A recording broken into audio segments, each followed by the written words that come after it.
Tarbiyah Sunnah Channel. Lillah Nyunnah Merenah. Assalamualaikum warahmatullahi wabarakatuh. Alhamdulillahilladzi hadana lihadza wa ma kunna linahtadiya laula an hadana Allah. Wa ashhadu an la ilaha illallah wahdahu la syarika lah iqraran bihi wa tauhidan wa ashhadu anna Muhammadan abduhu wa rasuluh sallallahu alaihi wa ala alihi wa ashabihi wa sallama tasliman mazida wa ba'd.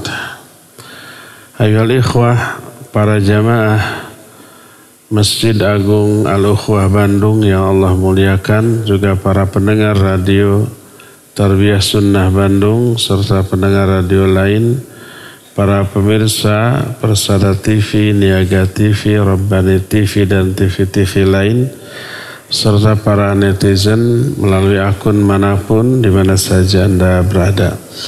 Kita kembali berjumpa. Tema yang sedang kita bahas masih tentang khusyuk.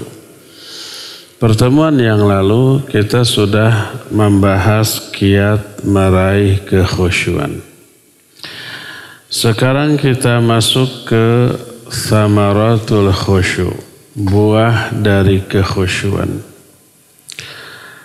Kalau orang sudah khusyuk, baik dengan makna khusyuk di dalam ibadah, seperti di dalam sholat, baca Al-Quran, zikir, berdoa, ataupun khusyuk secara umum. Tidak hanya di dalam sholat, juga di luar sholat. Kita sudah terangkan makna khusyuk itu adalah qiyamul qalbi baina yaday rabbih bil khudu' wat tadhallul, yaitu sikap hati di hadapan Allah yang selalu tunduk dan merasa hina atau rendah di hadapan Allah. Makanya berkata Syekhul Islam Ibn Taimiyah rahimahullah, al-khusyu' yatadammanu ala ma'nayain. Khusyuk itu mencakup dua makna. Dua-duanya harus tercakup. Yang pertama adalah al-khudu' wat tadhallul. Khudu' tunduk, patuh, dan tadhallul. Tadhallul itu merasa rendah hina di hadapan Allah. Yang kedua as-sukun wa tu'maninah, tenang dan tentram, nyaman.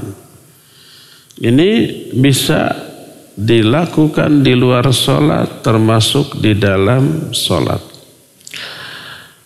Orang yang sudah khusyuk sikapnya, maka dari kekhusyuannya lahir banyak faidah, banyak keuntungan dan anugerah.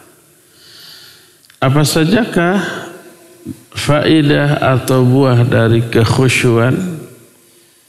Pertama, tardus syaitan wal qadha ala hawajisin nafas. Buah atau faidah yang pertama dari kekhusyuan adalah bisa mengusir syaitan laknatullahi alaih dan bisa mengendalikan, susah terjemahannya. Bahasa Sunda, orang Sunda mengatakan gerentes nahate. Gerentes itu apa ya? Bisikan gitu. Was-was yang berkecamuk di dalam hati dan pikiran itu kan selalu seringkali liar, tak terkendali. Seringkali dimanfaatkan oleh syaitan laknatullahi alaih. Nah, ini yang menyebabkan syaitan leluasa mengendalikan hati, pikiran manusia. Di dalam Al-Quran surah An-Nas, alladzi yuwaswisu fi sudurin nas minal jinnati wan nas, yaitu bisikan setan yang selalu berbisik dalam hati. Qul a'udzu birabbin nas, malikin nas, ilahin nas, min syarril waswasil khannas. Min syarril waswasil khannas, dari kejahatan waswas.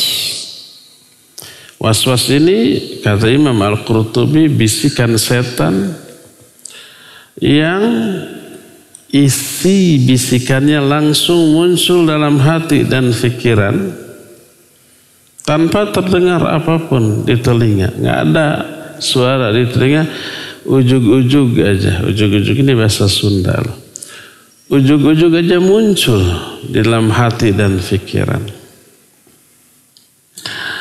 Al-Khannas, Khannas itu artinya yang selalu bersembunyi. Khannas, sigat mubalaghah. Khannas dari khanasa, bersembunyi. Pelaku atau subjek yang bersembunyi khanis. Kalau bersembunyi terus-terusan khannas. Dia muncul ketika ada kesempatan. Ketika kesempatannya itu tertutup, dia bersembunyi. Para ulama ahli tafsir seperti Al-Imam Ibnu Katsir ketika menjelaskan makna al-khannas, idza ghafala al-insan, kalau manusia itu lalai, si setan beraksi, waswasa alaihi syaitan. Setan memasukkan bisikan waswas. Wa idza dzakarallaha, kalau orang itu zikir kepada Allah, khanasa, si setan lari untuk bersembunyi. Menunjukkan zikir adalah pengusir setan. Orang yang khusyuk, kembali kepada makna kekhusyuan secara umum tadi. Khusyuk itu sikap hati yang selalu tunduk, taat, patuh, merasa rendah di hadapan Allah. Yang itu merupakan inti dari zikir dengan hati. Maka setiap kali orang khusyuk pasti sedang berzikir kepada Allah. Zikir ini salah satu buahnya adalah lahirnya kekhusyuan. Maka saat itu setan menyingkir. Saat itu setan menjauh. Saat itu setan tidak bisa mendekat. Dari sinilah kita mengetahui salah satu buah dari kekhusyuan adalah terusirnya setan. Dan terkendalikannya bisikan-bisikan di dalam hati. Berkata mu'alif, fal khatarat wal wasawisul lati ta'ridu lil 'abdi min hawajisin nafs wa wasawisis syaitan tusbilul qalb wal khusyu khudurul qalbi bi kulliyatihi. Fasahibul qalbil khashi la yajidu syaitanu tariqan ilaih. Bisikan dan waswas dari syaitan yang selalu masuk ke dalam hati manusia itu membuat hati sibuk. Dan syaitan akan membisikkan perkara yang buruk tentang dunia, tentang kesenangan kehidupan, walaupun itu dilarang oleh Allah. Yang penting menyenangkan. Hati, pikiran sibuk dengan hal tersebut. Maka kekhusyuan yang merupakan tunduknya hati secara keseluruhan mengakibatkan kondisi hati menjadi terkendali, sehingga orang yang hatinya khusyuk, setan tidak memiliki akses untuk menguasai hati seperti itu. Apalagi kekhusyuan lahir dari zikir. Dia ketika berzikir menyebut nama Allah, setan langsung pergi sejauh-jauhnya. Oleh karena itu disebutkan qala ba'du ahli ilm, berkata para ulama, man khasha'a qalbuh lam yaqrub minhu syaitan. Siapa orang yang hatinya khusyuk, syaitan tidak akan berani untuk mendekat. Inilah faidah pertama dari kekhusyuan. Bisa mengusir syaitan dan mengendalikan bisikan-bisikan hati untuk difokuskan kepada sesuatu yang bermanfaat untuk difikirkan oleh hati kita. Kedua, buah kedua dari kekhusyuan adalah ar-rif'atu wa ulul manzilah, kemuliaan dan tingginya kedudukan. Kenapa demikian? Karena orang yang khusyuk adalah orang yang tawadhu karena Allah. Kalau enggak tawadhu, enggak khusyuk. Karena salah satu makna kekhusyuan tadi al-khudu' wa tadhallul baina yadayillahi azza wa jalla. Tunduk dan merasa rendah, merasa hina di hadapan Allah. Dan kerendahan hati ini namanya tawadhu. Siapa orang yang tawadhu, Allah akan muliakan dia. Sebagaimana hadis yang diterima dari Abu Hurairah radhiyallahu anhu, diriwayatkan oleh Imam Muslim dalam kitab Sahih Muslim dengan sanad yang sahih. Berkata Rasulullah alaihi salatu wasallam, "Wa ma tawadha'a ahadun lillah illa rafa'ahu Allah." Tidaklah seseorang bertawadhu karena Allah kecuali Allah akan angkat derajat dia. Allah akan muliakan dia. Apa maknanya? Berkata Imam An-Nawawi rahimahullah dalam kitab Syarah Sahih Muslim ketika menerangkan hadis ini. Kata beliau, fihi wajhan. Di dalam hadis ini ada dua makna, dua penjelasan. Penjelasan pertama, yarfa'uhu fid dunya wa yuthabbitu lahu bitawadhu'ihi fil qulubi manzilatan wa yarfa'uhu Allahu 'indan nas wa yujillu makanah. Mana pertama, Allah akan angkat derajat orang tawadhu itu di dunia. Allah akan memantapkan kedudukan mulia dia di dalam hati manusia karena ketawadhuannya. Orang yang low profile gitu, yang tawadhu, yang rendah hati, disukai banyak orang kan. Orang semua respect. Orang semuanya menghargai, menghormati, memuji. Itu realistis. Sesuatu yang memang terjadi dalam realita. Kata Imam An-Nawawi, yang pertama orang itu akan dimuliakan di dunia. Orang itu akan memiliki kedudukan khusus dalam hati orang-orang pada umumnya karena ketawadhuan dia. Wa yarfa'uhu Allahu 'indan nas wa yujillu makanah. Lalu Allah mengangkat orang itu dalam pandangan manusia dan memuliakan kedudukannya. Ini makna pertama yang dijelaskan oleh Imam An-Nawawi. Wasani, makna yang kedua, al-muradu thawabuhu fil akhirah wa raf'uhu fiha bitawadhuhi fid dunya. Maksud ditinggikan derajat adalah diberikan pahala yang banyak untuk di akhirat nanti karena ketawadhuan dia di dunia.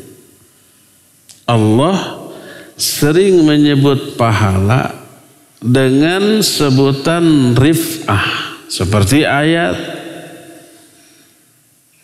Allah menyatakan yarfa'illahu alladhina amanu minkum walladhina utul ilma darajat. Surah Al-Mujadilah ayat 11. Allah mengangkat derajat orang-orang yang beriman di antara kalian dan berilmu beberapa derajat.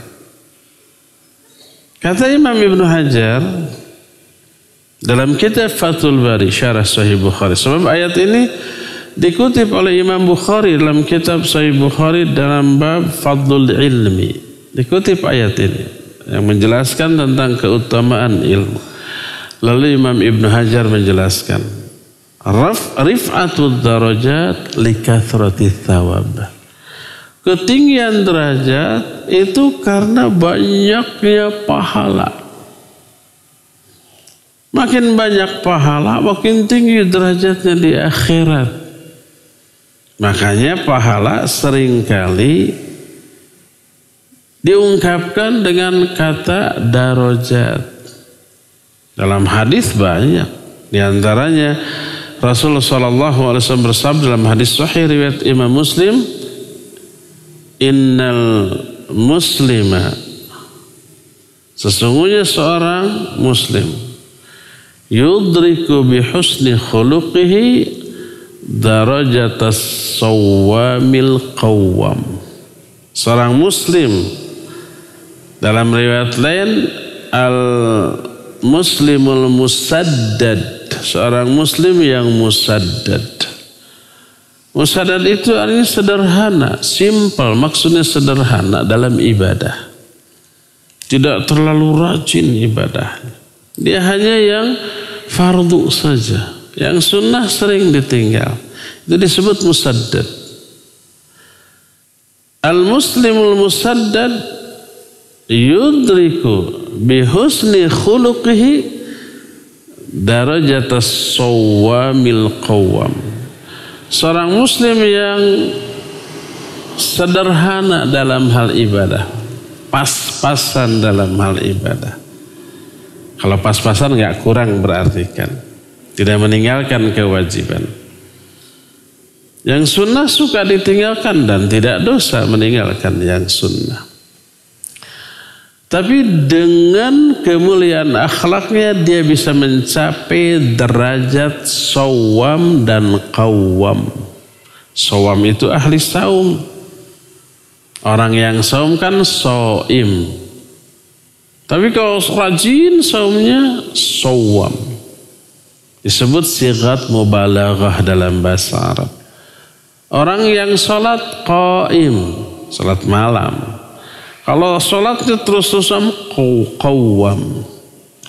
Seorang muslim yang musaddad dengan kemuliaan akhlaknya dia mampu meraih derajat ahli saum dan ahli tahajud. Makna derajat di sana adalah pahala.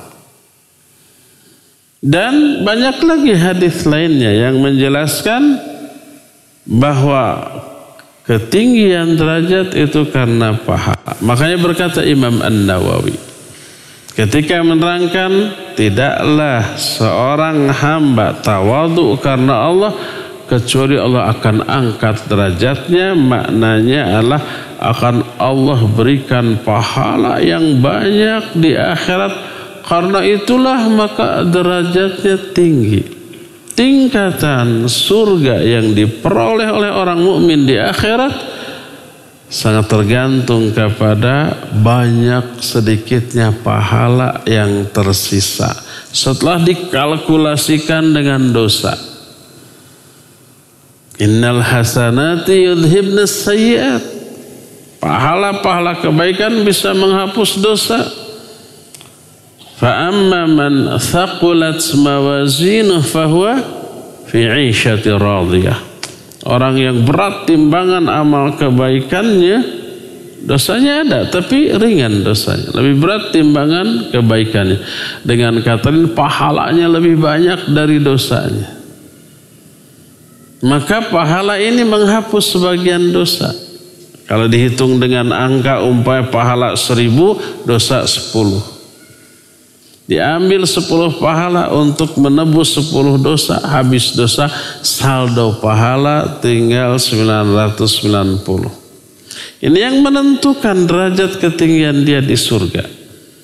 Makanya berkata Imam Ibnu Hajar, rif'atul darajat likathratish thawab.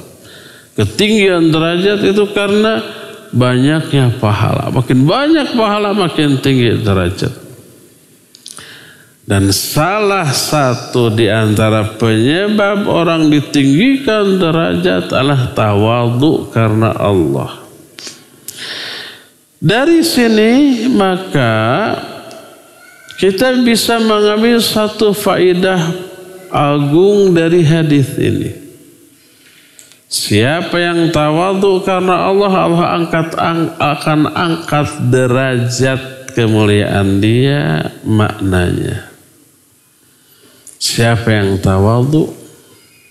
Pertama, tawadhu melahirkan pahala yang banyak. Makna kedua, tawadhu adalah sifat mulia yang mengundang turunnya hidayah Allah untuk beramal soleh. Dari amal soleh itu lahir pahala yang banyak. Lawan dari tawadhu, takabur. Merasa diri besar, merasa diri tinggi. Maka takabur sebaliknya. Takabur ini penghalang hidayah. Kenapa dahulu para nabi dakwah yang menentang dakwah para nabi rata-rata orang kaya, orang yang berkuasa? Karena ketakaburan. Takabur dengan kekuasaannya, takabur dengan kekayaannya, takabur dengan banyaknya pendukung dan pengikut. Ditolaklah dakwah. Takabur itu pula yang menyebabkan iblis laknatullahi alaih tidak mau taat kepada Allah ketika disuruh sujud kepada Adam. Wa idh qulna lil malaikati isjudu li Adama fasajadu illa iblis aba wastakbara wa kana minal kafirin. Ingat ketika kami berkata kepada para malaikat, sujud kalian kepada Adam. Sujud semua malaikat. Iblis nggak mau. Aba, dia enggan. Dia menolak. Wastakbaro dan takabur. Takabur ini yang menjadi penyebab. Penyebab apa? Penyebab dia menolak perintah Allah. Takabur ini sumber kedurhakaan. Ditanya oleh Allah, ma mana'aka antas sudah id amartuka, apa yang menghalangi kamu untuk bersujud ketika aku perintahkan? Apa dia bilang? Jawabannya mencerminkan ketakaburan dia. Ana khairu minhu, khalaqtani min nar wa khalaqtahu min tin. Aku lebih baik dari Adam. Kau ciptakan aku dari api, kau ciptakan dia dari tanah. Ditolaklah perintah Allah. Tahu resikonya? Tahu. Durhaka. Demikian juga Fir'aun dan bala tentaranya. Bukan gak yakin dengan kebenaran dakwah Nabi Musa. Yakin. Tahu benar. Hatinya meyakini. Tapi ditolak. Karena apa? Merasa diri tinggi. Allah membongkar hati Fir'aun yang Allah jelaskan dalam Al-Quran.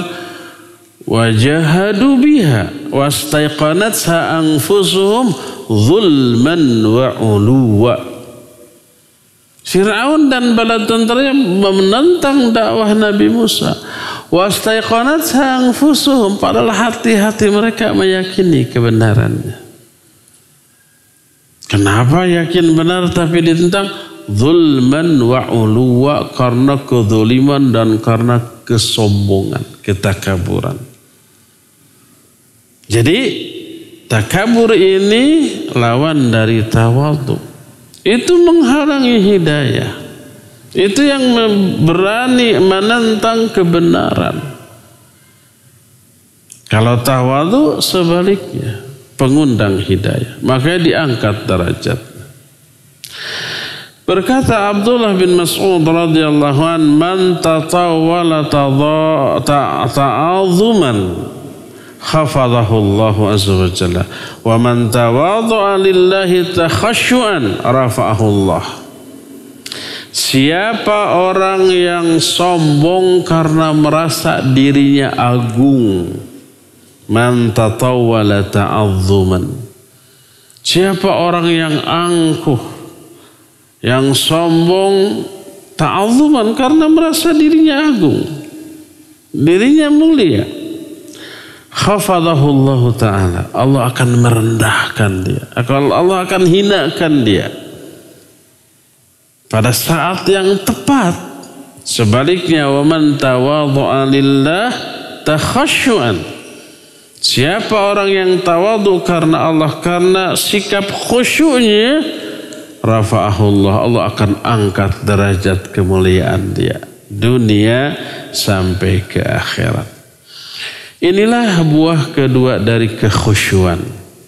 Buah pertamanya bisa mengusir setan dan mengendalikan bisikan hati. Yang keduanya adalah ditinggikan derajat dunia dan akhirat.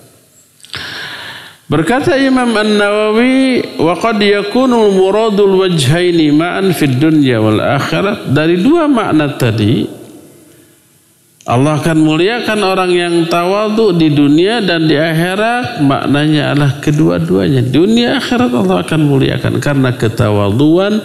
Dan tawadhu salah satu makna yang terkandung dalam kekhusyuan. Makna khusyuk adalah qiyamul qalbi baina yaday rabbi bil khudu' wat tadallul. Sikap hati di hadapan Allah dalam bentuk khudu' dan tadallul, tunduk, patuh dan menghinakan diri, merendahkan diri di hadapan Allah Azza wa Jalla. Buah ketiga dari kekhusyuan, husulul falah, teraihnya kebahagiaan. Apa makna falah? Al-falah tahsilul matlub wan najatu minal marhub. Falah itu bahasa kita sukses, bahasa kitanya berhasil, bahasa kitanya bahagia. Definisinya falah itu adalah meraih apa yang diinginkan, diimpikan, dicita-citakan, dan selamat dari semua yang tidak disukai. Itu sukses. Itu berhasil. Itulah bahagia. Salah satu penyebab, bahkan menjadi penyebab pertama teraihnya kebahagiaan adalah khusyuk di dalam sholat. Ini rahasia ilahi yang Allah bongkar kepada kita dalam surah Al-Mu'minun ayat pertama dan ayat yang kedua. Allah menyatakan qad aflahal mu'minun alladzina hum fi salatihim khashi'un. Sungguh telah berbahagia orang-orang mukmin. Di sini memakai fi'il madhi yang diawali oleh qad. Fi'il madhi itu kalau bahasa Inggrisnya past tense. Kata kerja bentuk lampau. Telah qad aflah, sungguh telah berbahagia. Siapa? Orang-orang mukmin. Padahal kebahagiaannya belum. Minimal sebagian dari kebahagiaannya belum, karena di akhirat. Kalau sesuatu yang belum tapi diungkapkan dalam ungkapan dalam bentuk fi'il madhi atau past tense, artinya pasti. Pasti berbahagia orang-orang mukmin. Siapa? Lalu diterangkan beberapa karakter orang mukmin yang menyebabkan dia bahagia atau sukses. Dan yang pertama adalah alladzina hum fi salatihim khashi'un. Orang-orang yang khusyuk di dalam salatnya. Sebelum yang lain-lain, sebelum walladzina hum 'anil lagwi mu'ridun walladzina hum lizzakati fa'ilun walladzina hum li furujihim hafidun. Penyebab orang mukmin bahagia itu banyak, tapi yang pertama khusyuk dalam salat. Maka berkata muallif fawasafahum bil falahil muhaqqaq wa ja'ala awwala awsafihim allati nalu bihal falah khusyu'uhum fis shalah. Allah menerangkan bahwa orang-orang itu akan meraih kebahagiaan yang hakiki, kesuksesan yang sebenarnya. Dan Allah menjadikan penyebab pertama yang menyebabkan orang mukmin meraih kesuksesan atau kebahagiaan itu adalah kekhusyuan mereka di dalam salat. Maka berkata seseorang kepada Al-Hasan, bertanya, kata orang itu, ausini, berikan wasiat kepadaku. Menjawablah Al-Hasan bukan Ahsan. Al-Hasan berkata, rattib lisanaka bi dzikrillah wa naddi jufunaka bid-dumu min khasyatillah faqalla man talabta ladaihi khaira falam tudrikhu. Wasiat Al-Hasan kepada orang ini adalah basahkan selalu lisanmu dengan zikrullah. Selalulah berzikir. Wa naddi jufunaka bid-dumi min khasyatillah, basahkan kelopak matamu dengan air mata karena takut kepada Allah. Ini khusyuk. Kalau kamu demikian, hampir mustahil seluruh kebaikan yang kau minta kepada Allah akan ditolak dari dirimu. Mustahil. Artinya nanti doanya, keinginan, hajat kita kepada Allah nyaris akan dikabulkan seluruhnya. Berdasarkan hal itulah maka berkata Al-Imam Ibnu Qayyim rahmatullahi alaih, faman kana bihadhil mathabah hasala lahu matlubahu min rabbih tabaraka wa ta'ala fa akramahu wa qarrabahu. Siapa orang yang demikian keadaannya, yang khusyuk tadi, maka Allah akan berikan semua yang diinginkannya. Allah akan muliakan dia dengan hal itu, dan Allah akan dekatkan orang itu kepada dirinya. Inilah buah yang ketiga dari kekhusyuan, yaitu apa? Terakhirnya kebahagiaan, kesuksesan yang hakiki. Dan sudah dijelaskan tadi, bahagia itu adalah husulul matlub wan najah minal marhub. Terakhir semua yang diinginkan dan selamatnya dari semua yang ditakuti atau yang tidak disukai. Seluruh yang diinginkan oleh manusia Allah sediakan di surga dengan kadar yang paling sempurna. Coba, apa sih yang kita inginkan dari kehidupan? Bukan uang, kekuasaan atau jabatan, itu mah alat. Yang diinginkan oleh seluruh manusia dalam kehidupan adalah makanan dan minuman. Uang, kekuasaan itu alat untuk meraih itu, ya. Kemudian juga pelampiasan hasrat kepada lawan jenis yang membuat nyaman karena ikatan pernikahan yang sah. Semua itu disediakan di surga dengan kadar yang paling sempurna. Seluruh makanan, minumannya, kelezatannya tidak ada duanya. Seluruh makanan yang ada di dunia akan disediakan di akhirat selama itu kita inginkan. Allah Azza wa Jalla menyatakan walahum fiha ma tashtahi anfusuhum. Di dalam surga disediakan apapun yang kamu inginkan. Apapun itu. Baik berupa makanan, minuman. Termasuk ada orang yang merasa puas, bahagia bukan oleh makanan, oleh minuman, tapi dengan selesainya dia melakukan pekerjaan yang memuaskan. Orang programmer umpamanya, dipesan memprogram sesuatu, dia kerjakan selesai dengan sempurna, puas. Melebihi kesenangan dari bayaran yang dia peroleh berupa uang. Dia dibayar gede dengan uang itu. Senang ya senang. Tapi dia lebih puas lagi melihat pekerjaannya sesuai dengan harapan.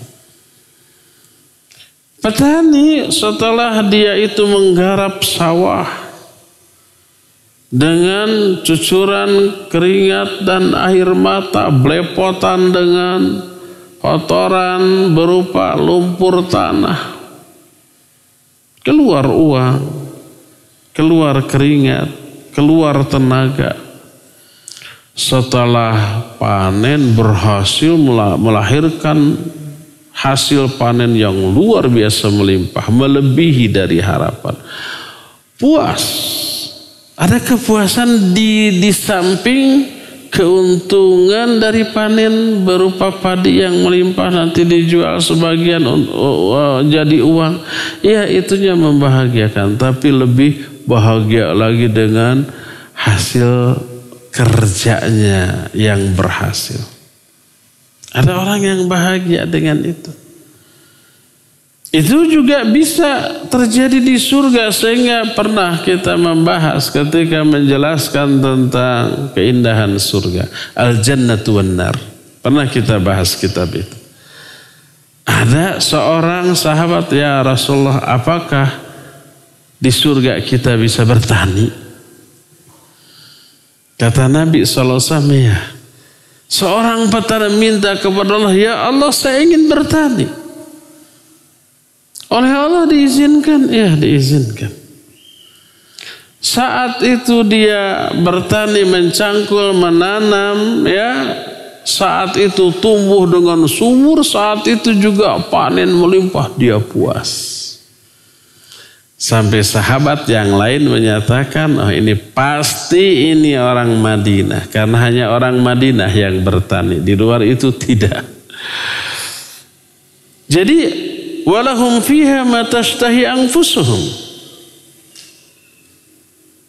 Semua yang diinginkan oleh manusia ada di surga. Meraih itu adalah kebahagiaan. Sebaliknya seluruh yang tidak diinginkan, seluruh yang ditakuti oleh manusia ada di neraka. Dengan kadar yang berlipat dibanding apa yang dialami di dunia. Maka orang yang sudah selamat dari api neraka dan bisa masuk surga, itu kesuksesan yang hakiki. Sebelum itu teraih, gak bisa dikatakan sukses. Allah berfirman, "Faman zuhziha 'anil nar wa udkhilal jannah faqad faz." Siapa orang yang sudah diselamatkan dari api neraka dan dimasukkan ke dalam surga, sungguh orang itu telah sukses. Telah bahagia. Itulah kesuksesan yang hakiki. Qad aflahal mu'minun. Pasti berbahagia, pasti sukses orang mukmin. Salah satu penyebabnya alladzina hum fi salatihim khashi'un. Ya. Inilah buah yang ketiga dari kekhusyuan. Buah keempat. Annahu yurithu sahibahu mahasinal akhlaq. Islam itu antara satu aspek dengan aspek lain berkaitan secara erat, gak bisa dipisahkan. Khusyuk melahirkan akhlak yang mulia. Khusyuk itu bisa menciptakan persatuan dan kesatuan, bisa memperkuat ukhuwah Islamiyah, persahabatan, pertemanan. Dari khusyuk tuh. Dampak sosial dari khusyuk itu luar biasa.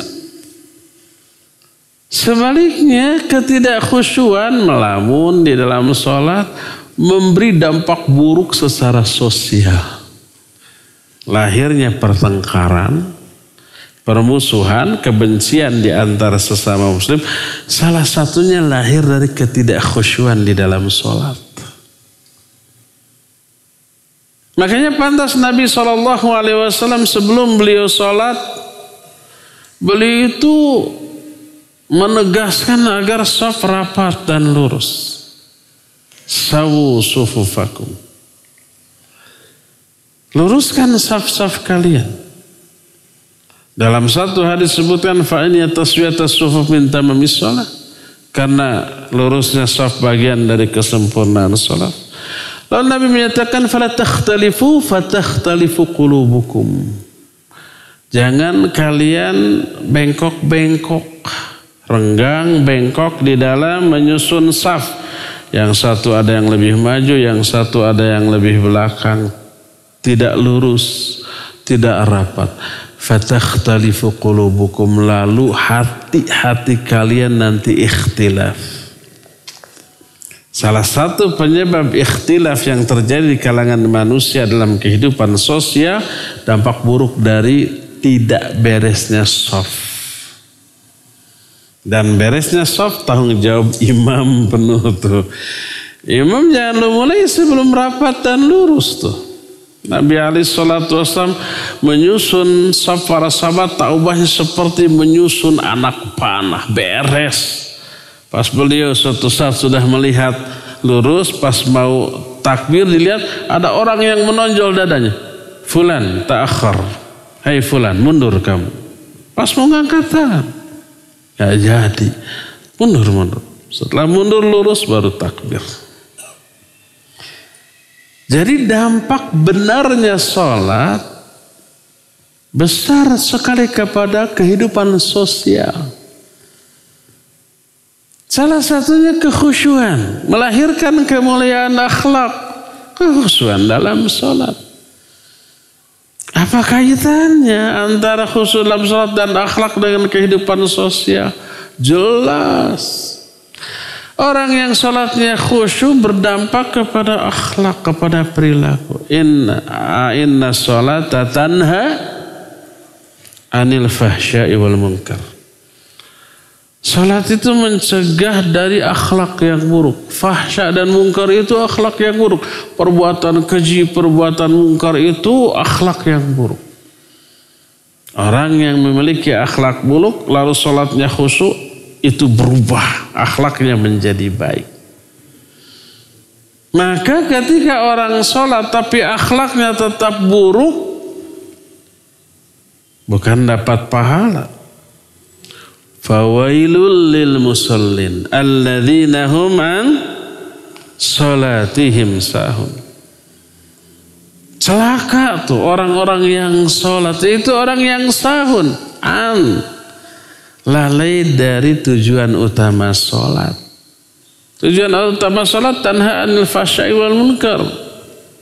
Lalai dari hal setelah sholat mungkar lagi, kecil lagi, setelah sholat dosa lagi, maksiat lagi, setelah sholat nyinggung orang lagi, menyakiti orang lagi, mengambil hak orang lagi. Fawailul muslim, itu celaka tuh orang yang sholatnya kayak gitu. Dan lalainya orang itu dari tujuan sholat tanha anil fahsya'i wal munkar, itu karena ketidakkhusyuan dalam sholat. Tidak khusyuk dalam sholat mengakibatkan seusai sholat akhlaknya tidak berubah. Jadi idealnya sholat yang khusyuk melahirkan apa? Kemuliaan akhlak. Itu pertama. Kedua, di dalam sholat ada komitmen untuk tidak menyakiti orang lain. Assalamu alayna wa ala ibadillahi sholihin. Termasuk rukun terakhir dari sholat apa? Assalamualaikum. Assalamualaikum. Keselamatan atas kalian di kanan dan kiri, apa maknanya? Ini tidak semata-mata doa, tapi komitmen. Ketika para ulama mensyarah makna assalamualaikum, banyak. Pertama memang doa, semoga keselamatan. Makna keselamatan, semoga kalian terhindar dari keburukan lahir batin, dunia akhirat, perkara dunia ataupun perkara agama. Itu salah satu makna. Yang kedua, assalamualaikum maknanya antum salimuna minni wa ana salim minkum. Kalian selamat dari gangguanku, aku juga selamat dari gangguan kalian. Kalau kita berjumpa dengan ikhwan, ikhwat dengan akhwat, ikhwan dengan ikhwan, assalamualaikum. Ini bukan sekadar gaya hidup, adab ketika berjumpa, enggak, hayati maknanya. Pertama doa, semoga kalian terhindar dari semua keburukan, selamat dari semua yang tidak disukai. Yang kedua, anta salimun minni wa ana salimun minka. Engkau akan selamat dari gangguanku, gangguan lisanku ataupun perbuatanku, aku juga demikian. Komitmen itu. Makanya aneh kalau sudah mengatakan assalamualaikum lalu menggibahi, lalu memfitnah, lalu menghina, lalu menyakiti, lalu menunjukkan keburukan akhlak. Jadi tanaqud, kontradiksi antara ucapan dengan perilaku setelahnya. Jadi di dalam sholat terkandung makna dia akan berkomitmen menjadi orang yang lebih baik seusai sholat. Berkomitmen untuk memiliki akhlak yang mulia, berkomitmen untuk tidak memberi madarat kepada apapun dan siapapun di sekitar kita. Berdasarkan hal itulah maka kekhusyuan harus wajib ini melahirkan kemuliaan akhlak. Ketika akhlak buruk itu indikator salatnya enggak khusyuk. Nggak ada kekhusyuan dalam jiwa dan hati orang seperti itu. Orang yang khusyuk dalam sholatnya, orang yang benar imannya, pasti akhlaknya baik dan mulia. Kita sudah terangkan seluruh inti dari ajaran Islam, baik masalah akidah, masalah tauhid, masalah ibadah. Pokoknya apapun yang Allah syariatkan seluruhnya harus berbuah kemuliaan akhlak. Dan ini yang saya jelaskan dampak ibadah kepada kehidupan sosial. Kemuliaan akhlak bisa menciptakan persaudaraan, persahabatan, ukhuwah Islamiyah yang lebih erat. Nggak akan ada permusuhan, kebencian, kedengkian. Ketika kita menunjukkan kemuliaan akhlak kepada orang lain, kita selalu senyum, ramah ketika jumpa, memperhatikan, menolong, membantu gitu ya. Dermawan. Orang akan suka kepada kita, ya enggak? Kalau suka akan akrab. Bersahabat, bersaudara, bersatu. Dan ada feedback. Mereka akan baik juga ke kita, menolong juga ke kita, memperhatikan ke kita, peduli kepada kita, empati, simpati kepada kita. Coba bayangkan semua orang menunjukkan kemuliaan akhlak kepada setiap orang, dah bakal akrab. Bakal bersaudara, bakal bersatu padu. Lahirnya ikhwah Islamiyah, lahirnya persatuan dan kesatuan itu dari kemuliaan akhlak. Sebaliknya akhlak yang buruk melahirkan kebencian, kedengkian, hasad, iri, dengki. Akhirnya bermusuhan, akhirnya pecah. Dan keburukan akhlak karena keburukan sholat. Karena keburukan iman, akidah dan tauhid. Buruk. Kenapa seseorang yang bisa mengganggu ke tetangganya, nggak ada iman. Wallahi la yu'minu, wallahi la yu'minu, wallahi la yu'minu. Demi Allah nggak beriman. 3 kali Nabi menyatakan demikian. Ditanya, man ya Rasulullah, siapa yang nggak beriman? Beliau menjawab, man la ya'manu jaruhu bawa'iqahu. Orang yang tetangganya merasa terganggu, tidak aman dari gangguannya, nggak iman dia. Iman itu akidah dan tauhid harus diaplikasikan dalam bentuk kemuliaan akhlak. Man kana yu'minu billahi wal yawmil akhir falyaqul khairan aw liyasmut. Falyukrim dhaifah, falyukrim jaruh. Siapa yang iman kepada Allah dan hari akhir, ini akidah nih. Ini tauhid nih. Hendaklah bicara baik atau diam, ini akhlak. Hendaklah memuliakan tamu dan tetangga, ini akhlak. Erat kan keterkaitan akidah dengan akhlak, iman dengan perilaku, tauhid dengan tingkah laku, dengan kelakuan. Demikian juga sholat, demikian juga saum, demikian haji. Itu melahirkan kemuliaan akhlak. Nyata, buah nyata dari seluruh inti ajaran Islam adalah akhlak. Pantas Nabi menyatakan, innama bu'ithu liutammima makarimal akhlak. Akulah hanya diutus oleh Allah untuk menyempurnakan akhlak manusia. Ternyata menyempurnakan akhlak manusia itu harus diluruskan akidahnya, tauhidnya, sholatnya. Baru lahir akhlak yang mulia. Kalau kamu jangan dusta ya, kamu harus sopan, harus beradab. Tapi bagaimana akidahnya, tauhidnya, sholatnya tidak diperbaiki, nggak mungkin bisa melahirkan kemuliaan akhlak. Jadi akhlak ini buah nyata dari seluruh inti dari ajaran Islam, termasuk buah nyata dari kekhusyuan di dalam sholat. Maka orang yang akhlaknya masih nyebelin, masih tukang gibah, masih tukang fitnah, masih tukang menghina, masih tukang menyakiti, sholatnya belum benar tuh. Akidahnya tuh perlu dikoreksi tuh. Tauhidnya tuh perlu diluruskan lagi tuh. Karena mustahil sholat yang benar, akidah yang benar, tauhid yang benar, mustahil membuahkan akhlak yang buruk, tidak bisa ya. Itulah buah yang keempat. Buah yang pertama adalah mengusir setan. Buah yang kedua, tingginya derajat dan kemuliaan. Buah yang ketiga, teraihnya kebahagiaan ataupun kesuksesan.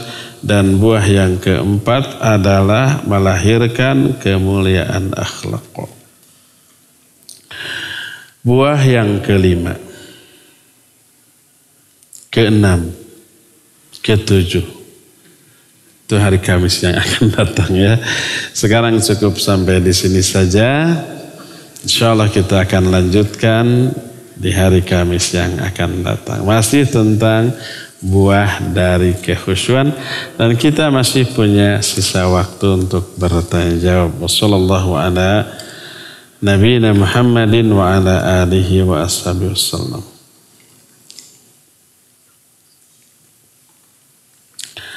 Bismillah. Afan, Ustaz izin bertanya. Apa boleh saat anak malas sholat kita beri hukuman? Misalkan disuruh mengerjakan pekerjaan rumah atau diambil HP-nya dan sejenisnya. Iya, tergantung berapa tahun ini usia anak. Tapi yang jelas hukuman boleh diberikan. Walaupun kepada anak-anak. Jangan lebay sok bijaksana. Kalau anak salah tuh jangan disalahkan. Apalagi dihukum. Kalau nggak disalahkan, nggak dihukum, anak tidak merasa salah, akhirnya terus dia berbuat salah. Karena tak pernah dihukum, akhirnya berani melakukan kesalahan di muka umum. Tapi kalau umpamanya disadarkan itu salah lalu dihukum, dia nggak berani. Dan syariat Islam menerapkan kebolehan memberi hukuman walaupun kepada anak kecil. Kata Nabi alaihi salatu wasallam, murru auladakum idza balagha sab'a sinin wadribuhum 'alaiha idza balagha 10 sinin. Perintahkan anak-anakmu untuk sholat ketika dia usianya 7 tahun. 7 tahun mulai perintah, bukan mulai mendidik. 7 tahun itu sudah bisa sholat. Perintahkan, tegas, sholat kamu. Itu sudah bisa, baik bacaannya, gerakannya, waktunya, semuanya. Kesalahan orang, biarkan 6 tahun, jangan dulu dididik sholat. Salah, dididik sholat. Hanya mulai perintahnya 7 tahun. Imam Sufyan Ats-Tsauri ditanya kapan mulai mengajarkan sholat kepada anak-anak. Beliau menjawab ketika dia sudah bisa membedakan antara tangan kanan dan tangan kiri. Dan anak berbeda usianya dalam hal itu. Hanya cara mengajarkannya bukan hayo hafalkan Fatihah, nggak akan bisa. Cara mengajarkannya ajak sholat, suruh lihat. Walaupun dia awalnya turut munding nggak masalah. Kita sujud dia ngadapang, nggak masalah. Ya, kita sujud dia naik ke punggung, nggak masalah. Nah, 7 tahun perintahkan, 10 tahun nggak mau sholat, pukul. Ini menunjukkan hukuman. Boleh nggak sebelum 10 tahun diberi hukuman? Boleh, tapi tidak boleh memukul. Dan para sahabat zaman dahulu menghukum anak karena kesalahan di luar kesalahan dalam sholat. Seperti Imam Bukhari. Dalam kitab Sahih Bukhari menukil perkataan Imam Az-Zuhri. Imam Az-Zuhri itu seorang ulama tabi'in. Berarti orang tuanya itu sahabat. Kata Imam Az-Zuhri, kanu yadribunana 'alal ahdi wal amanah. Dulu orang tua kami suka memukuli kami karena masalah janji dan amanah. Ingkar janji, tidak menunaikan amanah, dihukum pukul. Yadribunana. Makanya berkata Imam Ibnu Hajar Al-Asqalani ketika membahas perkataan Imam Az-Zuhri dalam kitab Fathul Bari Syarah Sahih Bukhari, hadis ini menjadi dalil bolehnya memberikan hukuman berupa pukulan ke anak. Tapi tetap tidak boleh menimbulkan bekas, apalagi berdarah, apalagi cacat seumur hidup, dipukulnya sama samurai, oh jangan. Sama kampak, sama palu, ya nggak boleh. Tidak boleh menimbulkan bekas. Karenanya anak-anak takut lalu tidak berani melakukan kesalahan. Ya, kalau anak tidak sholat setelah 10 tahun pukul. Kalau sebelum 10 tahun jangan lu pukul, boleh nggak diganti dengan hukuman lain? Boleh. Tidak dikasih uang jajan, HP-nya merampas HP, jangan dulu dikasih HP atau sebelum 10 tahun bayar. Ambil mau sholat mau enggak, ambil HP-nya. Main game terus dia nanti ya. Anak punya HP ngapain? Apa telepon, chatting gitu, browsing? Jangan, madarat. Jangan dikasih HP. Boleh memberi hukuman asal tidak dipukul sebelum 10 tahun. Setelah 10 tahun pukul.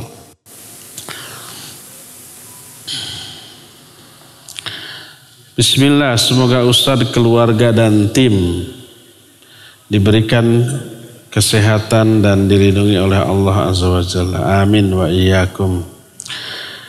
Diizin bertanya, di kompleks saya ada dana yang sengaja dikumpulkan untuk ta'awun, dipakai untuk menjenguk orang sakit. Sifatnya tidak wajib. Bagaimana hukumnya? Bagus. Bagus, boleh. Dana sosial gitu ya. Berapapun, baik iuran ditentukan atau tidak ditentukan, masuk ke canceling berapapun. Makin banyak, makin bagus. Dan pahala orang yang nyumbang dilihat dari 2 hal. Pertama niat, yang kedua besarannya. Makin besar, makin manfaat, makin besar pahala. Makin ikhlas, makin besar pahala. Gede tapi ingin dipuji, nggak ada pahala, bahkan dosa ya. Ustaz, Afan ada belum sebentar. Bagaimana hukumnya? Apa hal tersebut termasuk ke dalam meminta-minta? Enggak, bukan minta, kan anjuran. Siapa yang mau silakan. Ya udah, sok. Baik, ada pertanyaan melalui pesan singkat Ustaz. Assalamualaikum warahmatullahi wabarakatuh. Tim TSL dan Ustaz, ahsanallahu ilayya wa ilaikum. Izin bertanya Ustaz, bagaimana dengan orang yang melakukan dosa, bahkan banyak dosa membuat dia ketika berdoa hanya cenderung ingin meminta ampunan dan rahmat saja, dan tidak enak bila meminta kebaikan yang lain seperti sehat, rezeki dan lain-lain. Mohon nasihatnya Ustaz, silakan. Taib, barakallahu fik. Salah satu peserta TSL. Kalau seseorang banyak melakukan dosa, setiap doa mintanya hanya ampunan dan rahmat. Ampunan, rahmat. Gak punya muka untuk minta yang lain-lain. Minta kesehatan, minta rizki, minta jodoh gitu. Akhirnya jomblo terus. Boleh apa tidak? Kalau pertanyaan boleh atau tidak, boleh. Tapi tidak afdal. Selain minta ampunan dan rahmat, ya minta ampunan dan rahmat boleh. Lalu dia tidak mau minta yang lain karena tidak punya muka, karena banyaknya dosa, menunjukkan kebodohan dia tentang sifat Allah Azza wa Jalla. Allah itu makin banyak diminta, makin suka. Walaupun kita banyak dosa. Kalau kita, saya mah percuma minta rizki, minta sehat, minta jodoh, banyak dosa, nggak akan dikabul, makanya minta ampunan aja. Itu menunjukkan tidak mengenal Allah. Tidak mengetahui sifat-sifat Allah. Allah itu pengampun dan penyayang. Sering kita jelaskan, orang durhaka dikabul doanya. Bahkan orang kafir dan orang musyrik, selama ketika berdoa tulus, ikhlas dan fokus kepada Allah. Seseorang musyrik di daratan, pergi ke lautan, terancam nyawanya oleh gelombang, lalu ikhlas berdoa kepada Allah, minta diselamatkan, dikabul oleh Allah. Wa idza ghasyahum maujun kadzulali da'awullaha mukhlishina lahuddin.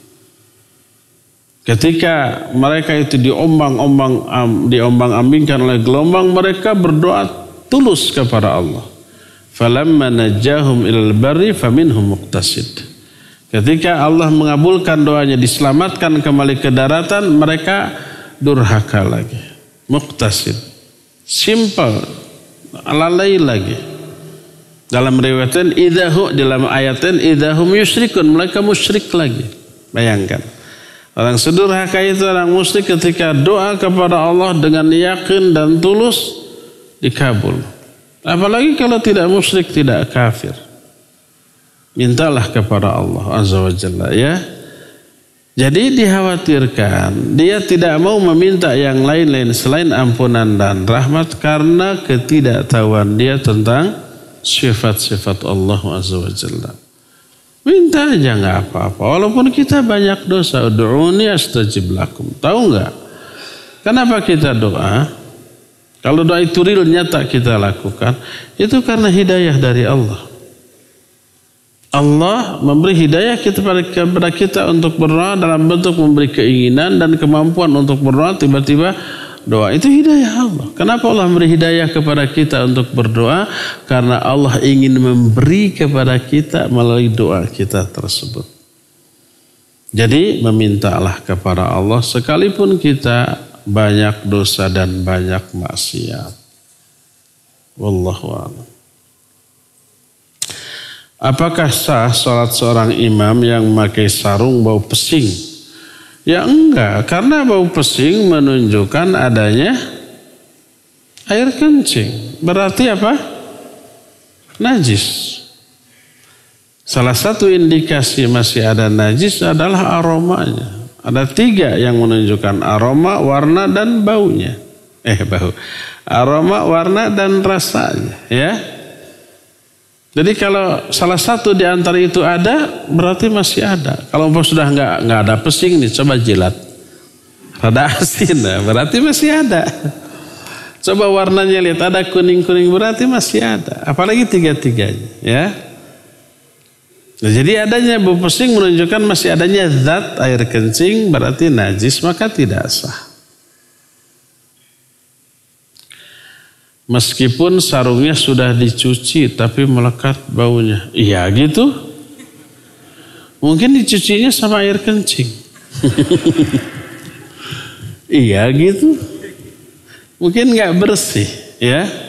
Indikasi bersihnya kalau hilang salah satu di 3 dari sifat najis tersebut, ya.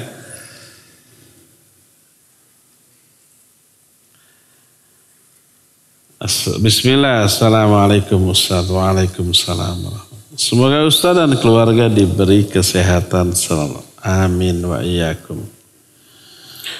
Izin bertanya, apabila saat sholat berjamaah, ada makmum yang suka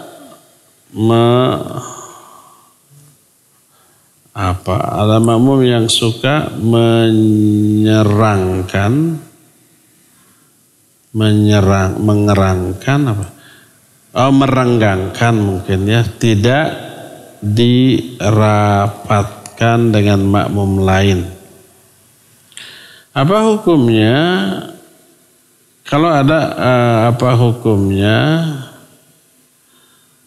Kalau ada yang harus dilakukan imam bila makmum tersebut masih seperti itu? Apa hukumnya? Lalu apa yang harus dilakukan oleh imam bila si makmum masih seperti itu? Apakah tetap melanjutkan salat atau tidak? Kalau sudah takbir, ya sudah, biarkan. Yang penting sebelumnya lurus rapat, lalu takbir. Lalu ada makmum sebagian yang sengaja maju mundur, atau kan kadang-kadang anak-anak ya, sebelum takbiratul ihram, khusyuk, takbir Allahu Akbar, langsung pindah lari. Otomatis safnya apa? Rusak, renggang. Apa yang harus dilakukan imam? Batalkan sholatnya? Enggak akan kelar-kelar nanti.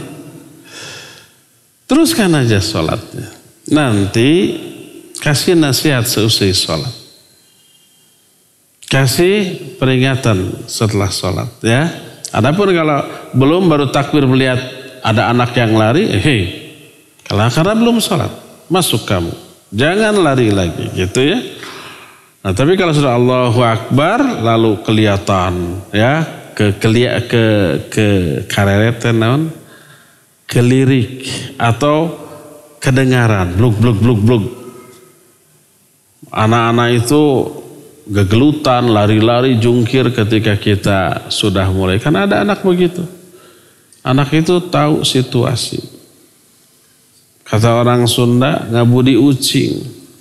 Di hadapan kita baik. Sebelum takbir, khusyuk. Begitu takbir, Allahu Akbar, bubar itu. Ada yang kayak gitu ya. Kesel gak kita? Kesel. Nanti setelah sholat. Sayangnya setelah sholat, begitu assalamualaikum, mereka sudah bubar, lari. Nanti aja pada waktu sholatnya, pinternya mereka sebelum qomat, mereka belum datang. Begitu qomat, takbir, baru pada datang. Kehil. Jadi kalau sudah sholat, teruskan. Jangan dibatalkan. Ada lagi dari sana? Bismillah, assalamualaikum, waalaikumsalam warahmatullahi. Maaf, agak sedikit curhat dan sedikit melenceng dari topik. Bagaimana tips serta trik supaya saya bisa terhindar dari rasa futur atau malas dalam beribadah? Karena saya terkadang secara sadar malas untuk berangkat ibadah. Itu materi Ahad kemarin, tapi di Subang. Sudah pertemuan ketiga ya setelah pandemi. Judulnya, kenapa sulit beramal soleh? Kenapa malas untuk beribadah? Kenapa berat untuk melakukan kebaikan? Kenapa futur? Sudah 3 pertemuan dan menjelaskan 3 penyebab. Secara umum ada 2 penyebab. Penyebab internal dan eksternal.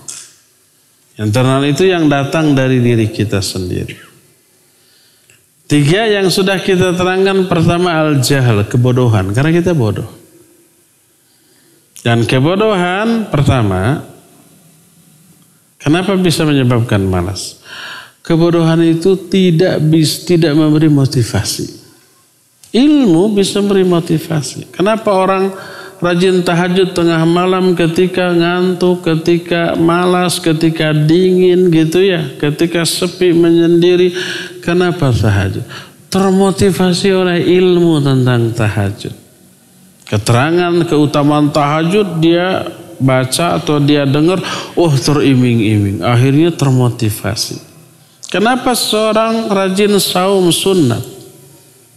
Padahal boleh bagi dia makan minum sepuasa. Kenapa? Lapar, haus, lemes.